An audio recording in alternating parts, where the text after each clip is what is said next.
Hi, my name is Crystal Ramos, and I am the biliteracy coach, one of the biliteracy coaches here for the Kennewick School District.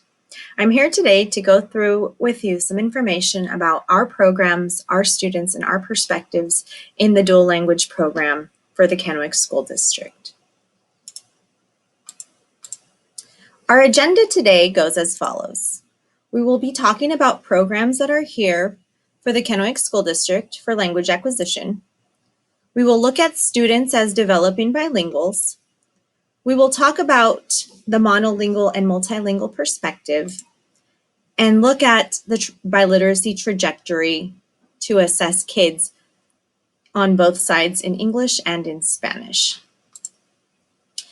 And we will also take a look about students' case studies that we can get further into practicing how to use a biliteracy trajectory. So let's go ahead and first start thinking about language acquisitions programs we have here in the Kennewick School District.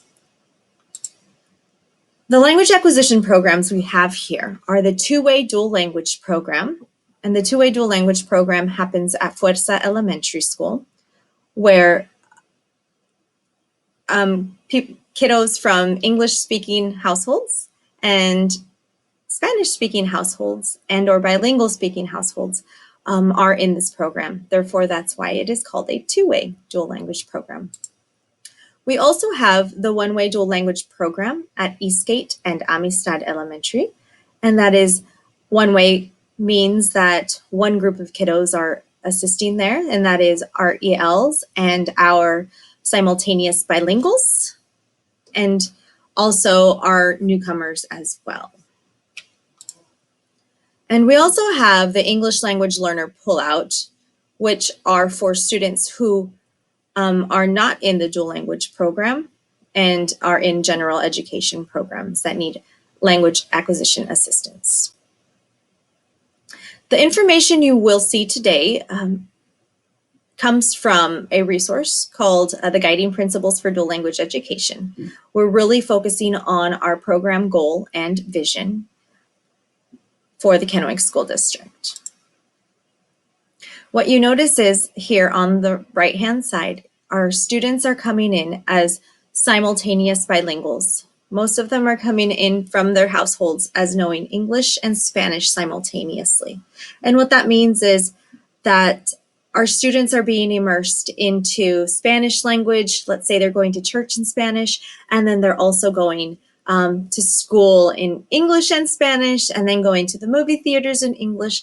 So our students who are coming in, they're about 84% of our EL students in the United States as of 2015 are coming in as simultaneous bilinguals.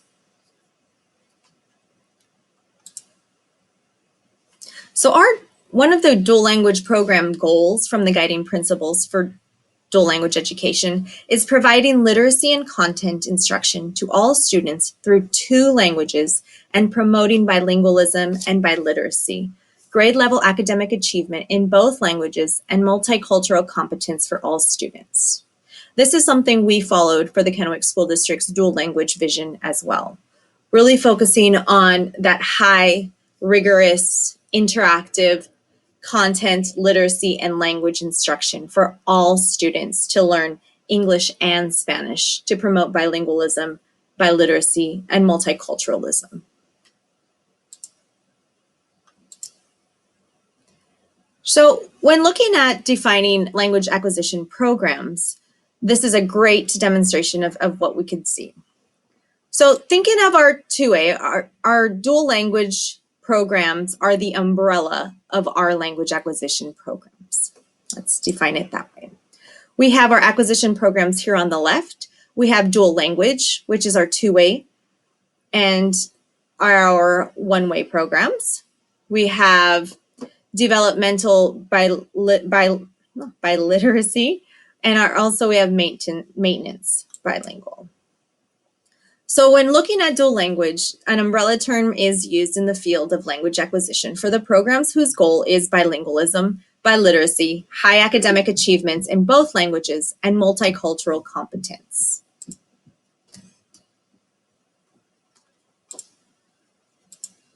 So now what we're going to see is students on the first day of kindergarten. Who are they? Who are our students?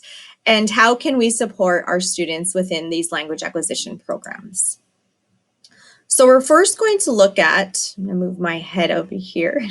We're first going to look at our two-way dual language programs.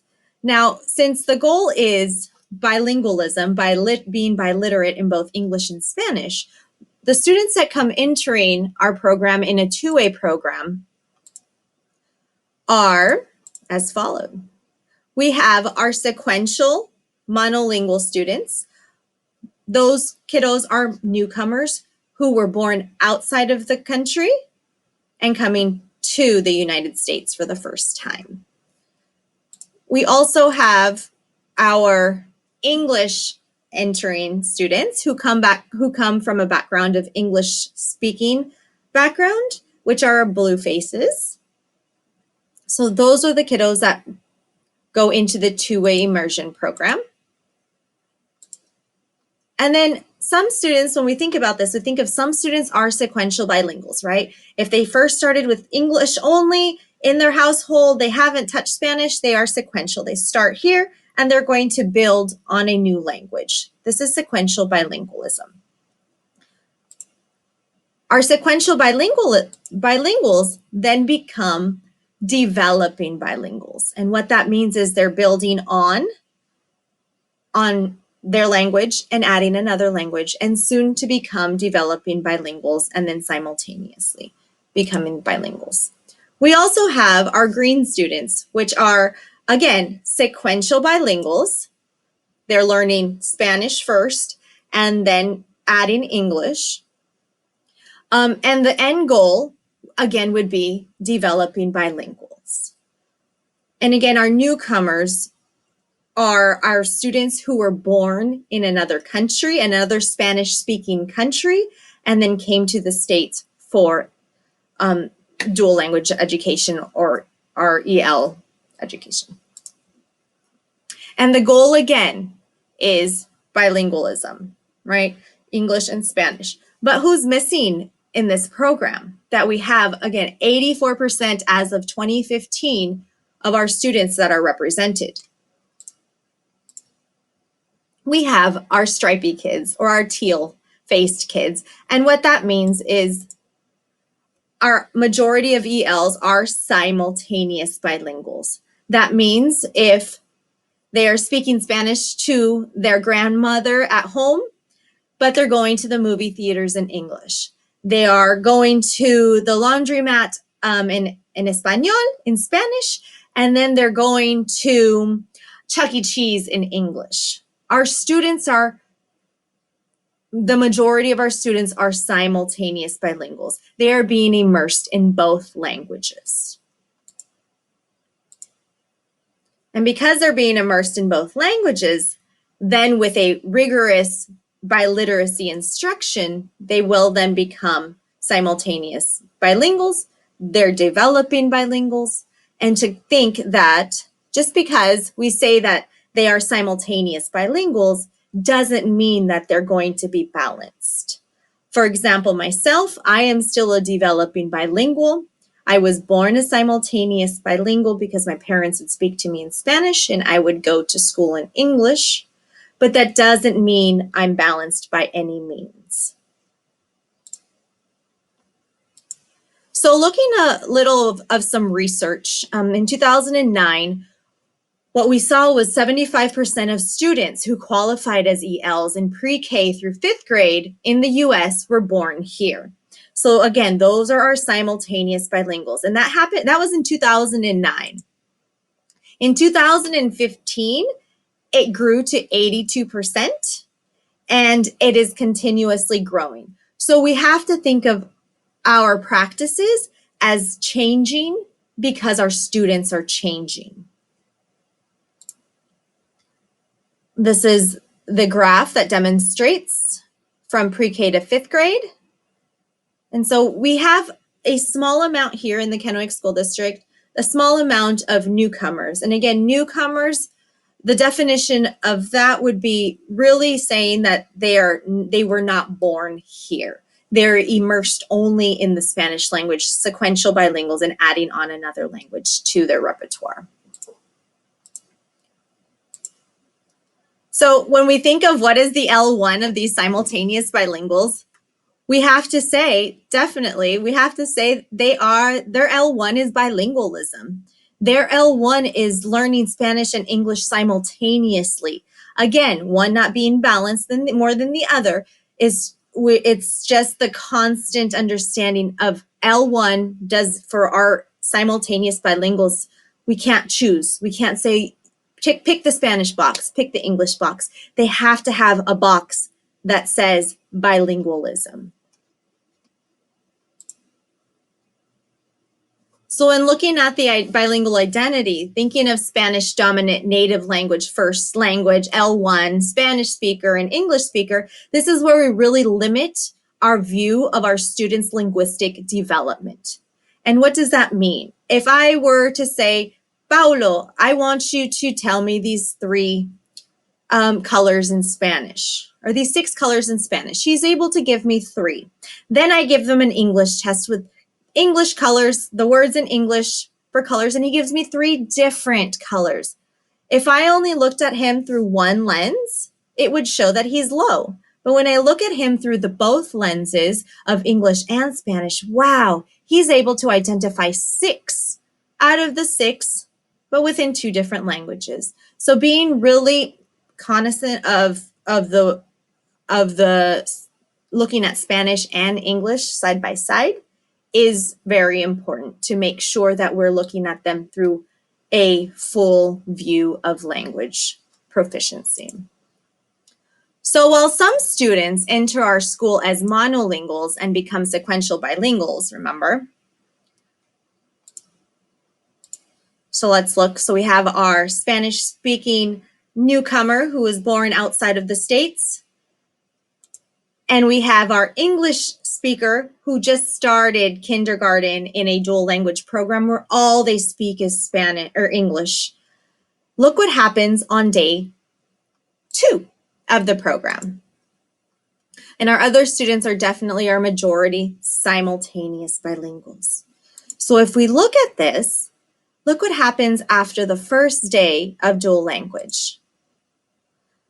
The sequential bilingual starts to become a developing bilingual. Slowly but surely through a rigorous biliteracy program with high effective language support. And then we look at this, and then we also see that our English speaker that started in the program in kindergarten, as of the next day, also becomes developing bilinguals.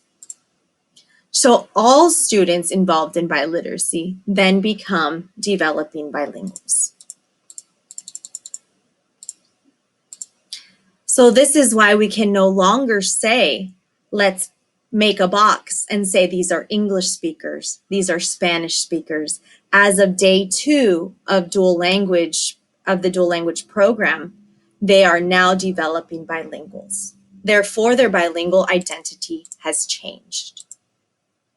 When we think of bilingual identity, we always talk about, being students as scholars, students as readers, students as writers, students as investigators. We see this in our monolingual classrooms all the time as saying students are this, students are this. Why can't we? It's time for bilingual learners. We want them to be also in this realm of you can be scholars, you can be readers. And guess what? Because you're doing 2 languages, you're being provided 2 wonderful opportunities to bring your languages together to really identify what you can do as a whole. So how do developing bilinguals use their linguistic repertoire? Well, developing bilinguals make linguistic approximations. Now, when we say the word linguistic approximations, there's another word that we say mistakes. But mistakes happen within developing bilinguals. Therefore, we use the words linguistic approximations. And what that means is thinking of a student who comes in as a sequential bilingual. Their first language is English, right? There's no Spanish when they grew up. Everything was English. Does that really mean English dominant?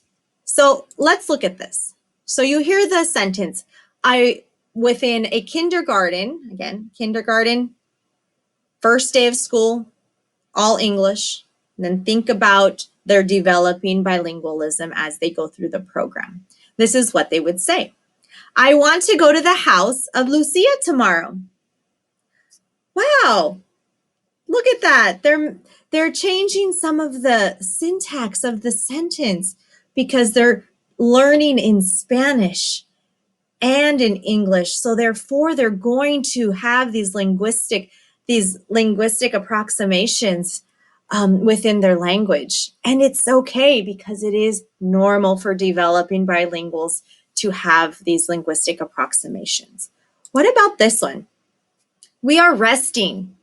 Now, this is interesting because we were in a classroom during Spanish math time, and we were watching them do Spanish subtraction. And in Spanish, the word is restando. Estamos restando. And later we came back and we wanted to get some insight on how they're thinking of it cognitively in language. And the little kid says, oh, what are we doing? We were resting. We are resting. So they were using what they knew in Spanish and applying it in English because they didn't have the word subtraction yet, but they knew that they wanted to say that they were subtracting, but the word in Spanish was restando. How amazing is that bilingual mind already on day 2? Now, when we think of our ELs, right, we think of our Spanish dominant kiddos.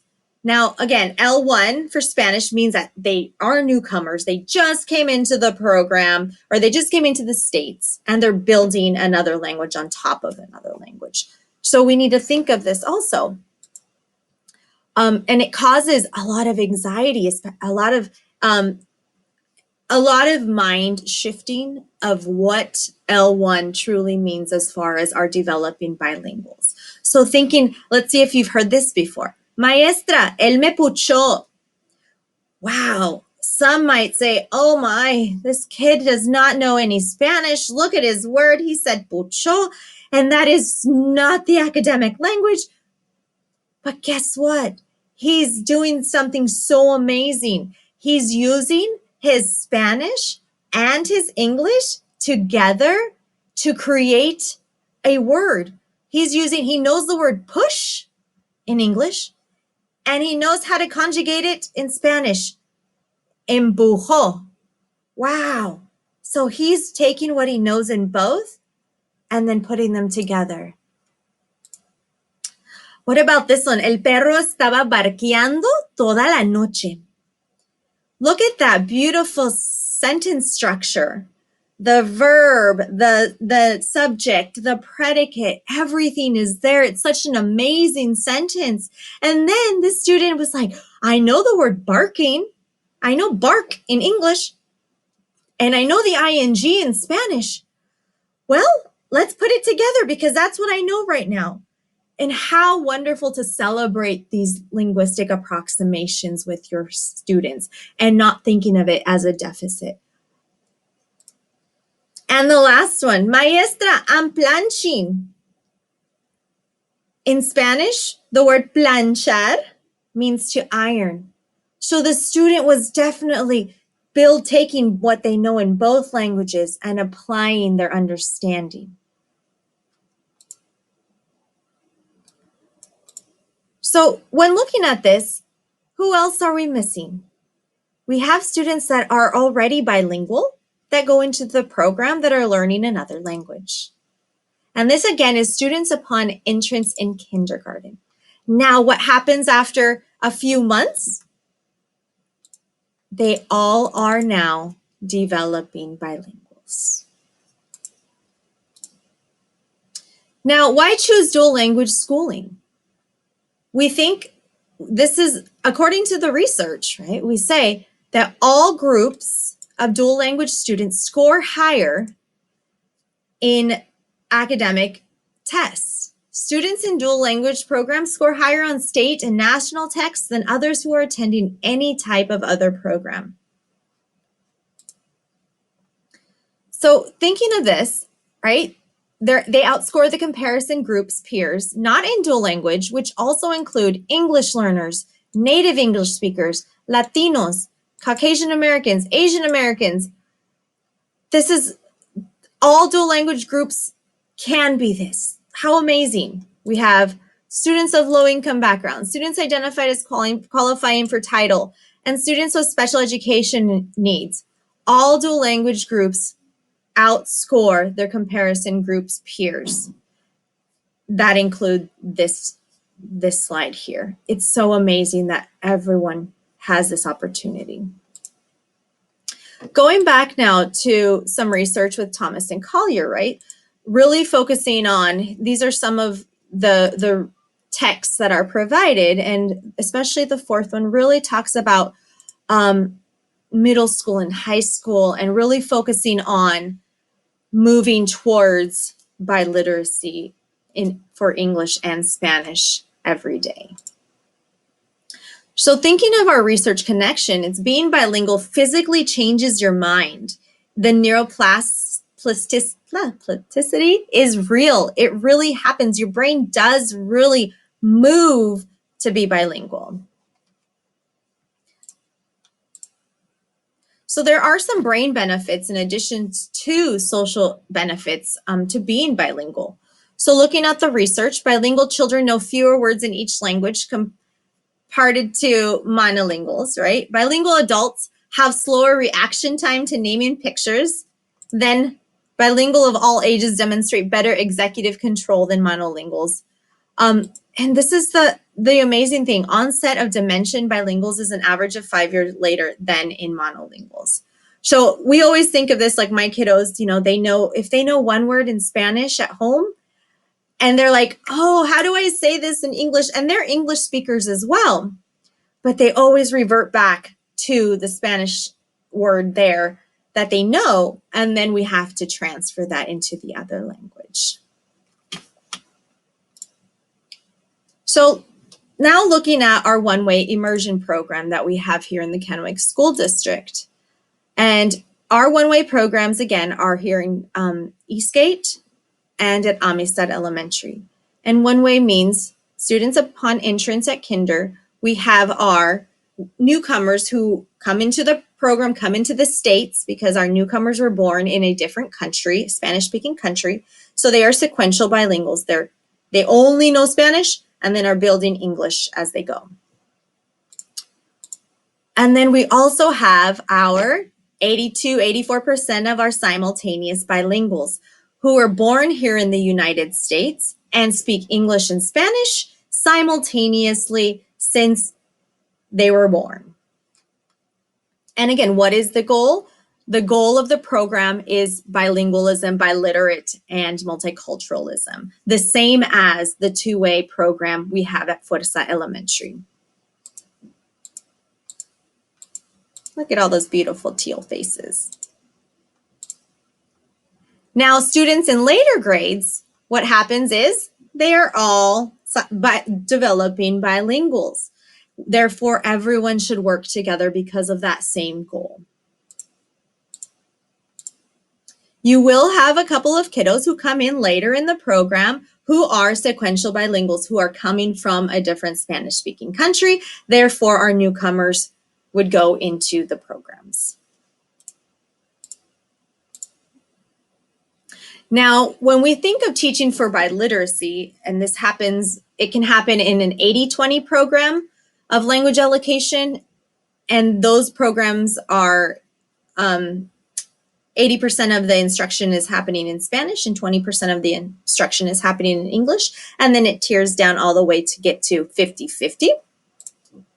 And then also teaching for biliteracy can happen in a 50-50 program of language allocation. 50% of the day happens in Spanish and 50% of the day happens in English. Now, when we think of teaching for biliteracy and thinking of our students, we now must make a shift in our perspectives. So teaching for biliteracy reflects a multilingual perspective. And what does that mean? So looking at this visual, we really see how this person right here really focuses on, yes, there's 3 columns, and the other says, no, there's 4. And what's the right answer? They both are right. They see it through a different perspective. So looking at the comparison of monolingual versus multilingual perspective, we're going to go through a concept attainment. So let's look through a monolingual perspective. All students have an L1 or dominant language. They are either English dominant, Spanish dominant, Polish dominant, or dominant in another language.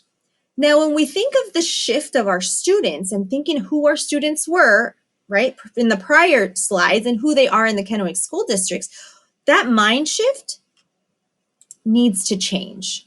So when we think of it through a monolingual perspective, the question is, what is the student's L1 or dominant language? Now, thinking back to our students in the last couple of slides, how do we think of this now with our students through a multilingual perspective? What goes here? What is our multilingual response to this monolingual statement if everyone either is an English speaker or a Spanish speaker? And yeah, all students have an L1. Great. But for many students, especially in the Kennewick School District, our students' L1 is bilingualism. They know Spanish and they know English.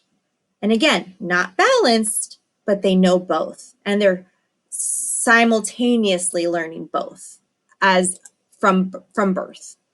So in retrospect, all students then become developing bilinguals as they engage in biliteracy. So thinking of this, if we look at things through a monolingual perspective, we're going to be really focused on what they can't do in one or the other. Oh, look at this low score in Spanish. Or they don't know how to speak English. That is a deficit view of our students. But when we put them side by side and we don't have them choose which one they are dominant in, then we're able to see the whole child. And that's one of the examples I always bring back. It's think of those home intake forms. Think of the forms that we give our students, and there's only 3 boxes to check. You either speak English, you speak Spanish, or you speak other. Why wouldn't there be a 4th box that said, I am bilingual, per the multilingual perspective?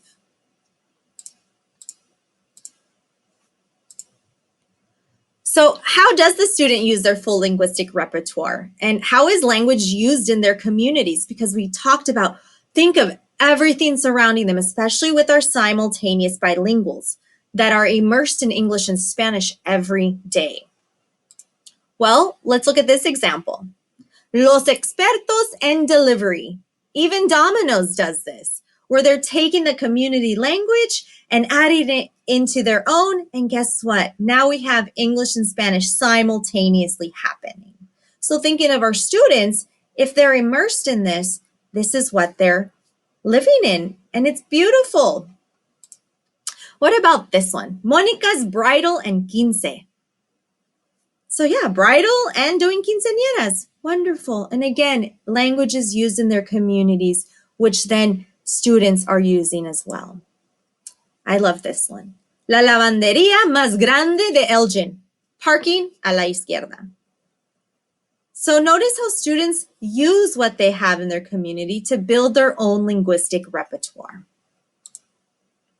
So when looking at the monolingual perspective of linguistic approximations, when we hear students say puchar, planching, oh, we say right away it's a sign of confusion, or they have gaps in their language development, or they don't know one, or they're low in both languages. That is a misconception. Thinking of those linguistic approximations and thinking what we just saw, that our community provides a lot of these supports for the developing bilingual. So when we think of this myth. When an EL is identified as having a disability, instruction should only be in English, so as not to be confused for the student. Thinking of that as a myth, because when we think of instruction, they're just using their linguistic approximations. So what would be the multilingual response to this monolingual statement? Students are expected to use language like developing bilinguals. Instruction anticipates and prepares for linguistic approximations. It is normal. It is expected. Students are learning two languages simultaneously, so therefore there will be linguistic approximations. And how do we use that as educators and as facilitators of support? Well, we take their writing samples and we really dissect what are they saying. Like, for example, this one of my favorites again. My grandma likes to coser suéteres for my chihuahua. Wow, look at that sentence structure. Look at how she used the subject, the predicate, the period, the verbs. I didn't once say, oh my goodness, look, she's so low. She's mixing Spanish and English, therefore she doesn't know her languages. This is so bad. No, it's amazing. What a wonderful display of syntax, of sentence structure. And using the word coser suéteres, she knows it in Spanish. Guess what? We need to transfer it in English to help her with that. Another one, they're talking about their community, about rural communities in Spanish. And so she says, en el comunidad rural hay farmeros. Wow, she's using what she knows in Spanish about the word farmers and applying it into her Spanish writing, which is, yes, they're farmers, pero se dice en español granjero. Wow, so that's what we have to do and say, wow, you're so right. Farmero, you're using your English to help you with your Spanish. How exciting. Y también se dice granjero. And that's where the building of language, you're taking what they know and what they bring and you celebrate it, and then you extend that learning in the lessons. So developing bilinguals make these linguistic approximations. So thinking of these words, you see the word to push. The little kiddo said puchar. Wow, look, they used push from English and they used the conjugated ending from Spanish, puchar, empujar. You are amazing. You're using your developing bilingual mind. The word about farmer, they used farmero, using what they know in English, using the ending in Spanish. Wow, that is the plasticity of your mind is growing.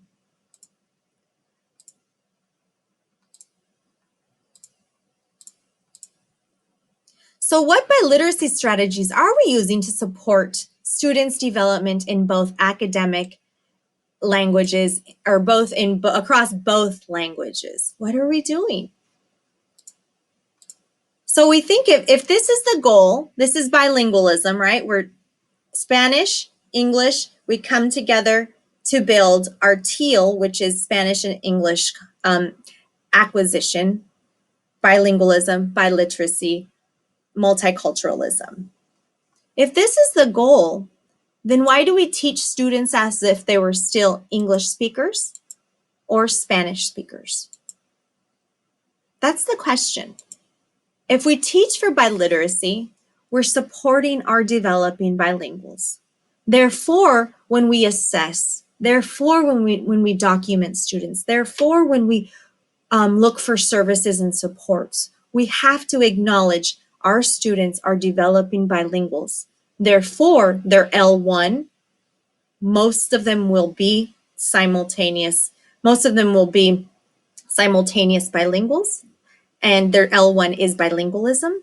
And number two, their linguistic approximations are based off of their community and what they bring from their both languages. Now remember again, they're not balanced, but they still are practicing developing bilingualism.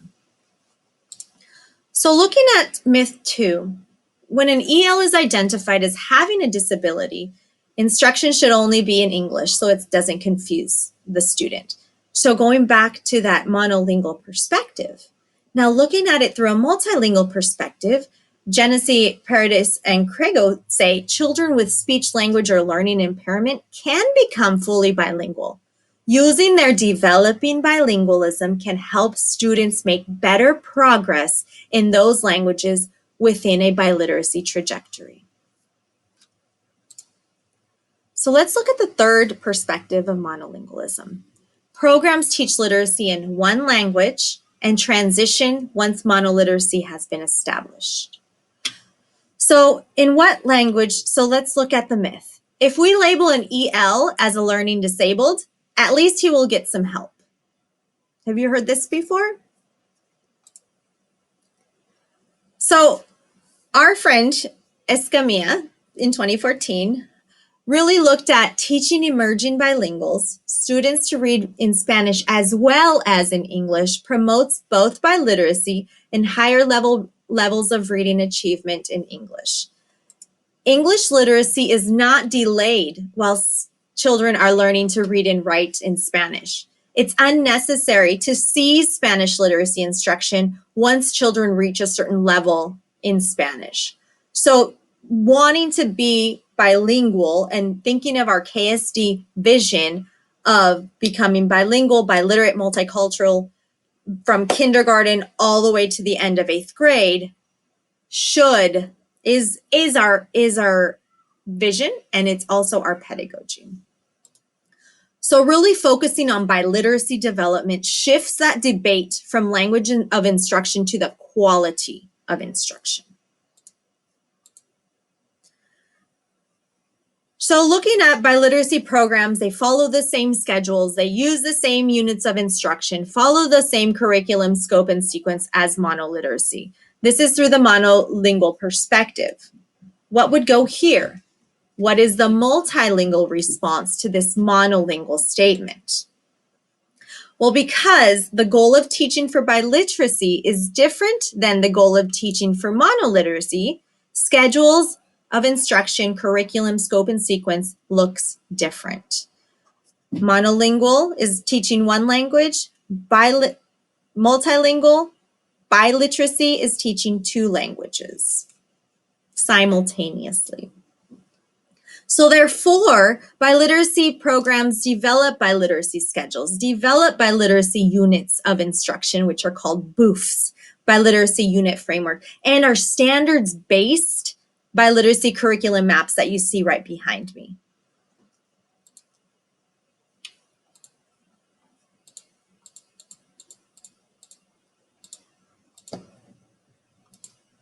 So how can we make sure biliteracy students are on a trajectory to biliteracy? We use how do we measure biliteracy development?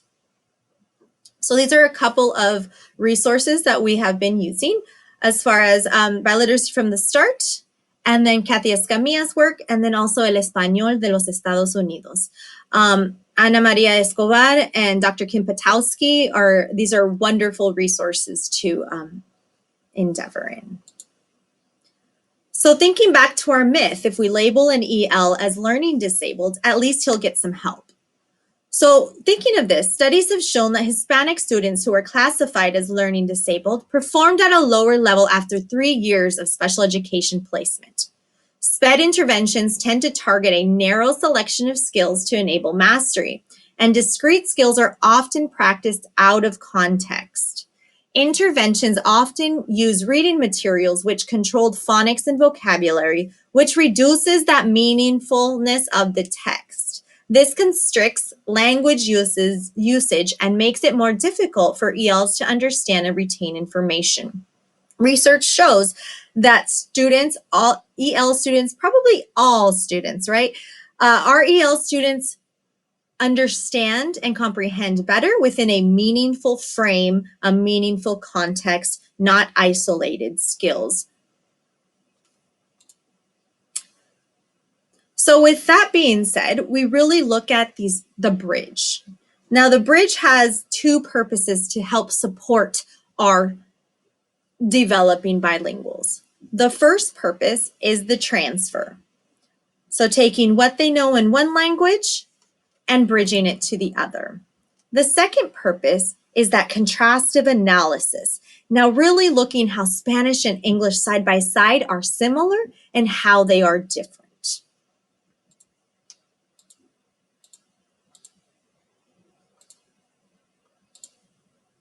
So here's the question that is on everyone's mind. Do you have to be bilingual to employ a biliteracy mindset? Give you a couple of seconds. No, you don't have to be bilingual to employ a biliteracy mindset, but you must have the mindset in order to plan and successfully implement biliteracy.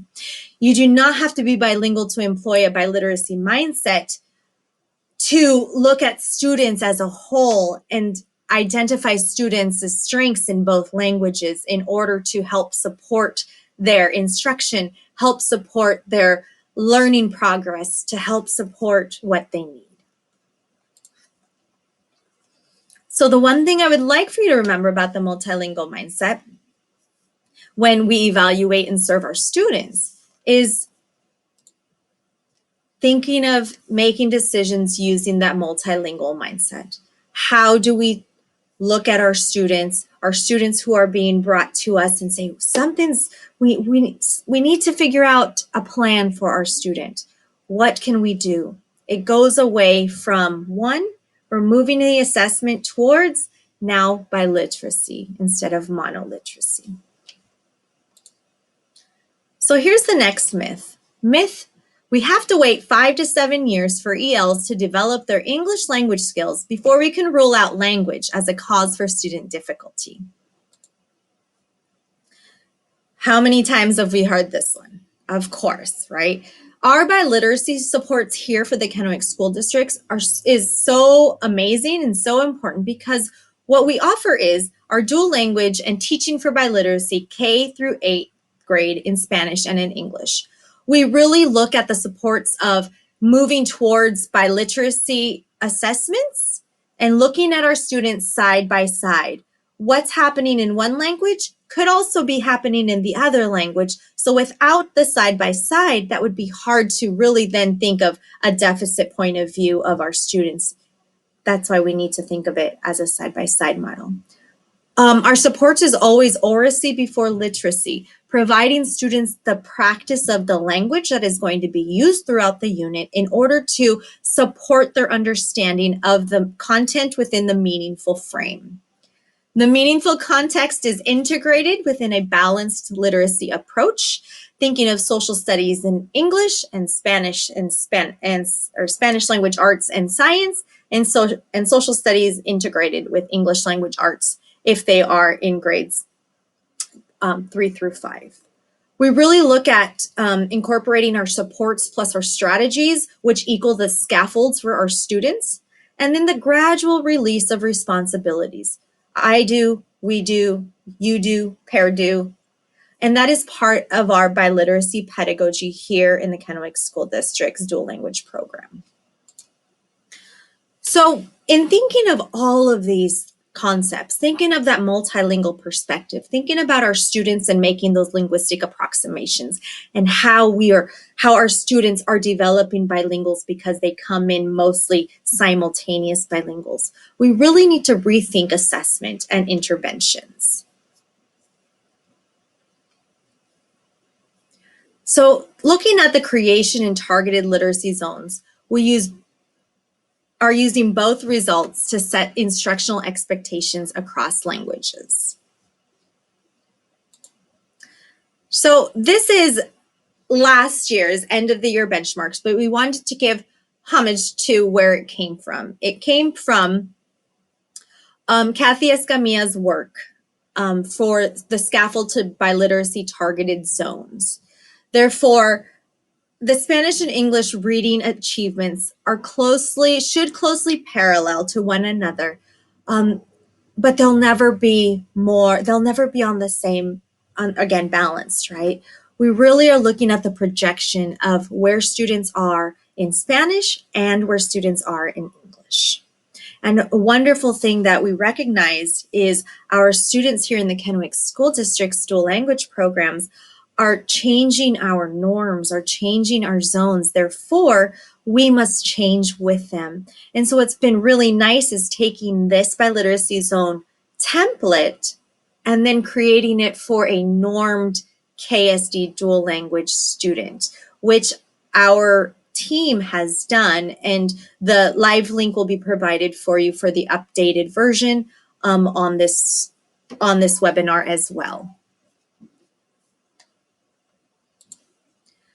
So this is the biliteracy trajectory zone.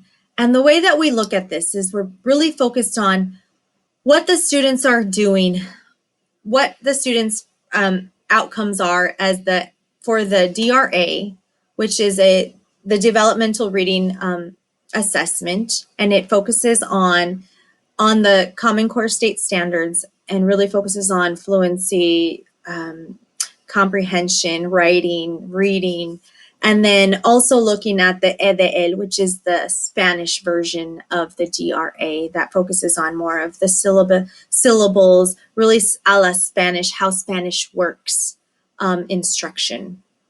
And if you just notice here real quickly, you'll notice on the left-hand side is the EDL and then the DRA, and then in English only. By thinking of our students multilingually and by thinking of our students as simultaneous, as developing bilinguals, we need to think of where the trajectory of biliteracy is happening. Our students are not English only students. Therefore, we cannot use English only documentation of where they should be in English. Our students are learning two languages simultaneously. Therefore, we must use the biliteracy zones to help us identify the levels of where they are at.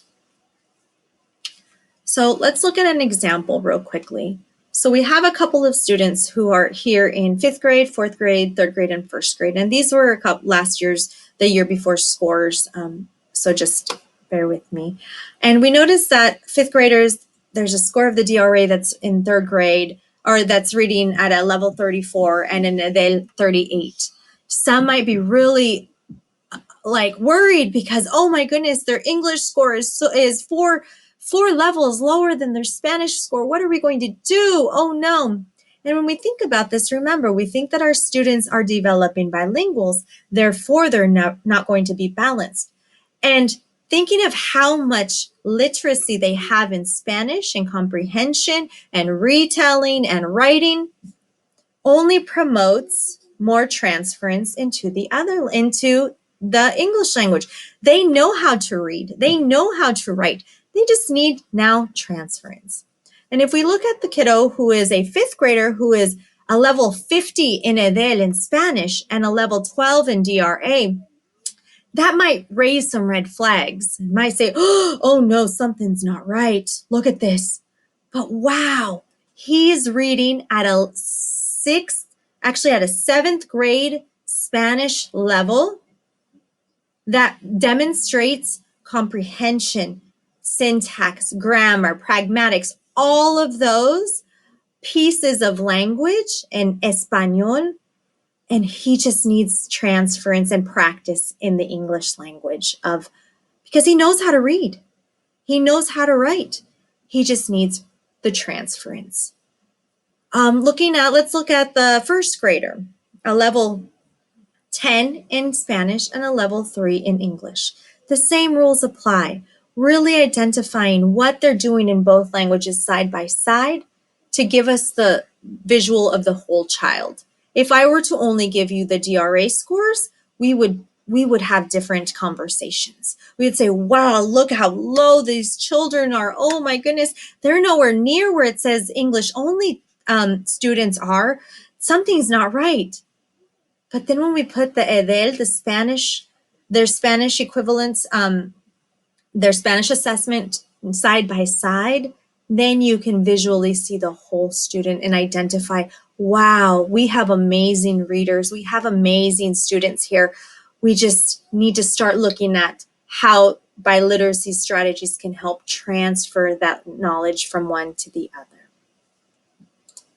So thinking of that, thinking of our shift then, our theory and research, right? We know what is known and understood in one language contributes to what is known and understood in the other. And that's Cummings, right? We have this conceptual reservoir in our brain where we have if we're simultaneous bilinguals, it kind of looks like this. We're all jumbled together. I know that's how my brain works. If you are a sequential bilingual, you have your L1, you're coming into the country, all Spanish, you have never heard one lick of English, and then you build upon that. So then your conceptual reservoir comes into, and then it becomes one reservoir instead of, okay, I only know this, I only know that. It kind of melds all together, which is amazing. And it does contribute to what is understood in the other. Looking at shift 2 within theory and research, it's learning to read and write in 2 languages differs from learning to read and write in 1 language. And this is why we always come back to our students are not monolingual learners. They are bilingual learners. Therefore, we must treat them as bilingual learners, identify what they're doing in both languages in order to support their education. Shift 3. A student's learning burden is minimal when the teacher attends to patterns and analogies across languages. So this is where the bridge really comes into play, really focusing on at the end of a robust Spanish language arts and science unit, after the summative assessment, the teacher then will take that and then create the bridge and really focus on the transfer of the language into the other language, and then also the contrastive analysis of what the similarities and differences are within English and Spanish.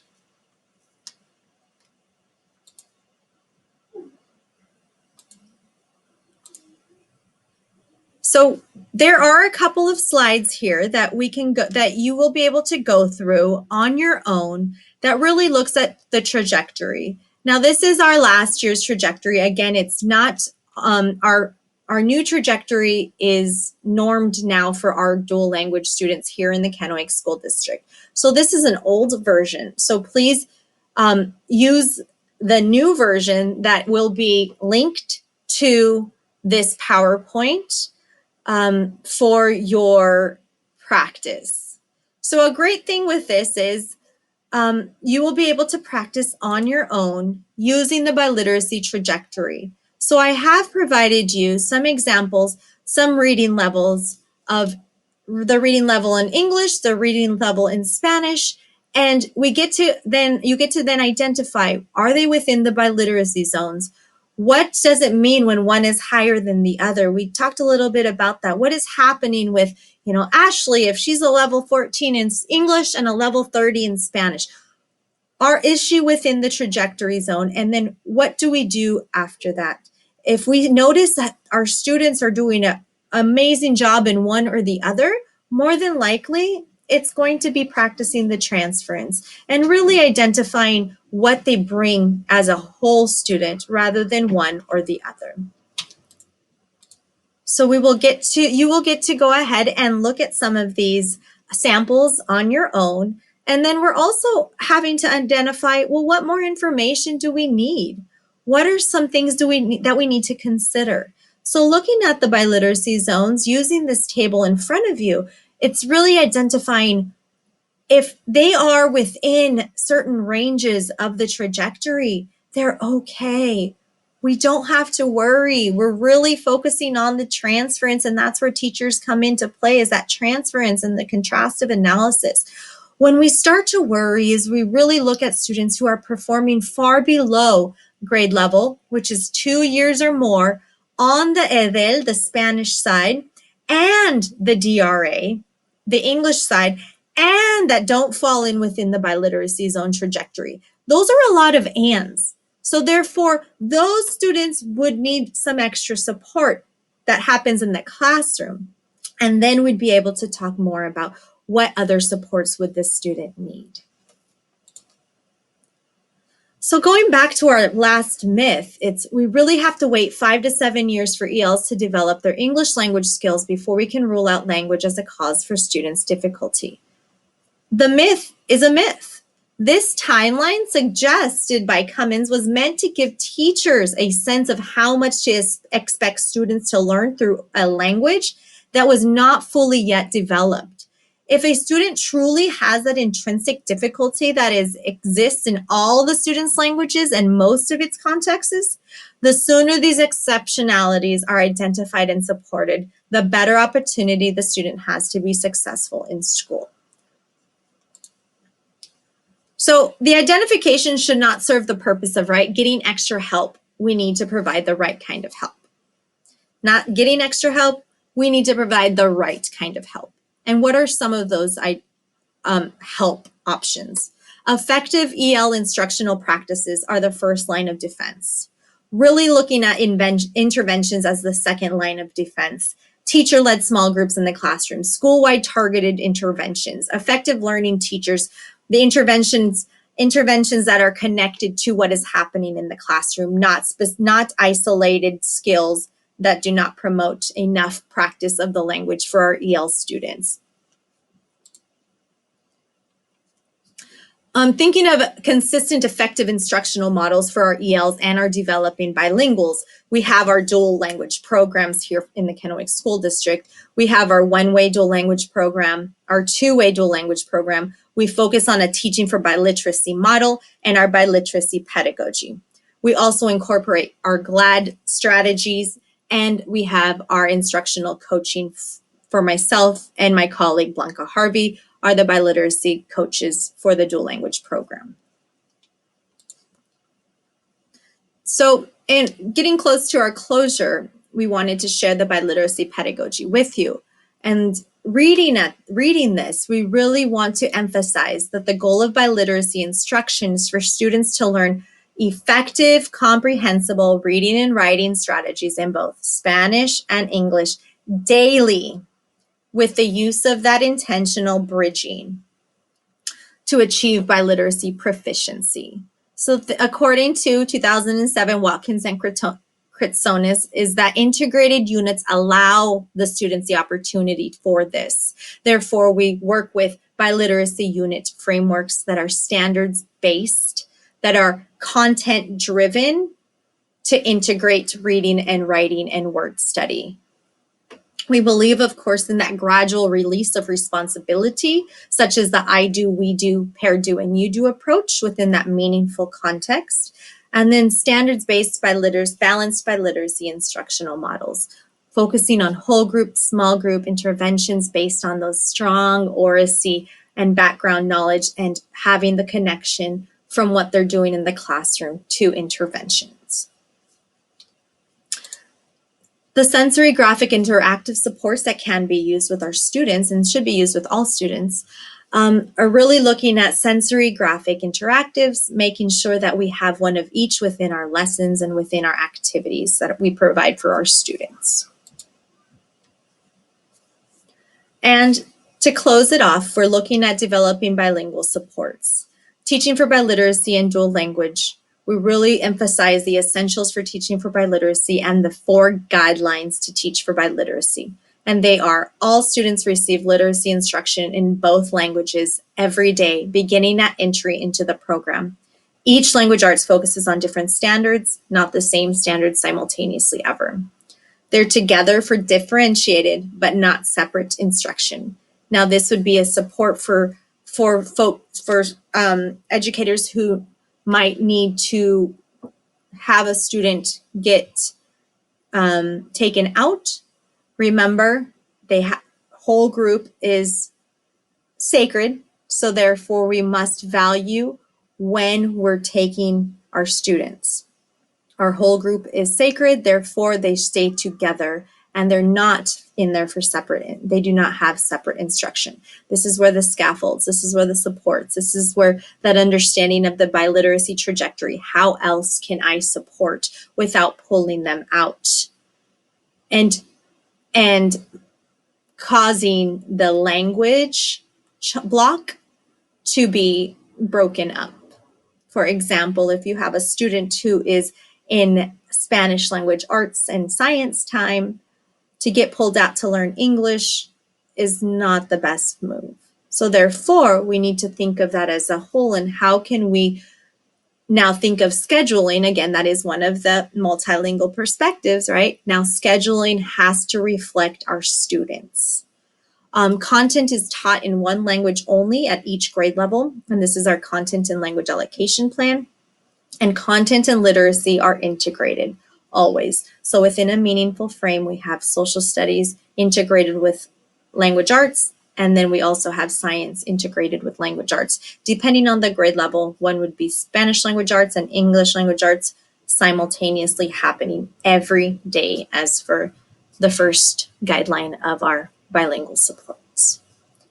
So in closing, we would like to thank you for watching this webinar and identifying who our students are, what our programs are here in the Kennewick School District for our developing bilinguals and our dual language program, and also identifying the trajectory of our biliteracy, the biliteracy trajectory, and looking at how to support our students when we look at them side by side and as a whole, what they know in one language and what they know in the other. It promotes a multilingual perspective, and you do not have to be bilingual to promote a multilingual perspective, as long as you support and use the trajectories and really identify that all students are using all of their linguistic reservoirs, and that linguistic approximations will happen. That is expected of our developing bilinguals here in the Kennewick School District, and also everywhere where we will find our developing bilinguals. After this webinar, you will be able to click on the live links that are going to be in the description. So please feel free to sample the practice. You can do that asynchronously of using the updated version of the normed for KSD dual language biliteracy trajectory and the students that are here in this webinar on the list. And then you can also let us know how else we can better serve you.